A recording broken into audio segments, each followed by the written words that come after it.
ebidensya, resibo, walang lusot ang may atraso.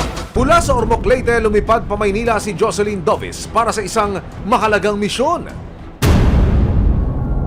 Bitbit ang isang kasunduan sa pagitan niya at ng ama ng kanyang anak. Desidido si Jocelyn na mahanap at makausap ang mag-ama. Sobrang hirap po nung naramdaman ko po na gustong-gusto ko pong puntahan agad yung bata or hanapin. Tinatanong ko po yung address kung nasaan po. Ayaw niya pong ibigay.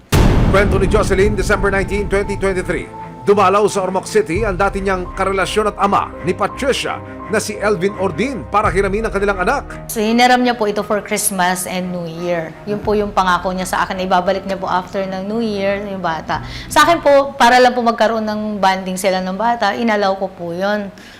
Sa kasunduan nila Jocelyn at Elvin na pareho nilang nilagdaan sa kanilang barangay hall sa Ormoc, nakasaad na ibabalik ni Elvin si Patricia ng January 3, 2024. Pero anong petsa na? Hindi pa rin isinosoli ni Elvin si Patricia. Binigyan ko pa po siya ng 2 days allowance. Sabi ko, sige, pwede ka pang magstay until 5 kung meron pong problema or ano, pwede pa until January 5. Kaya inantay ko pa rin po siya hanggang January 5. Tinext ko, sabi ko, ibalik mo yan. May school yan. Papasok na yan sa school. Huwag mo nang tagalan.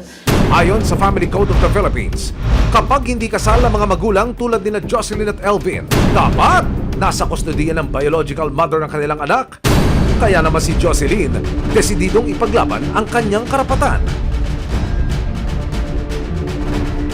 May possibility po na Yan po yung nandiyan po sa loob. May ebidensya, resibo, walang lusot ang may atraso.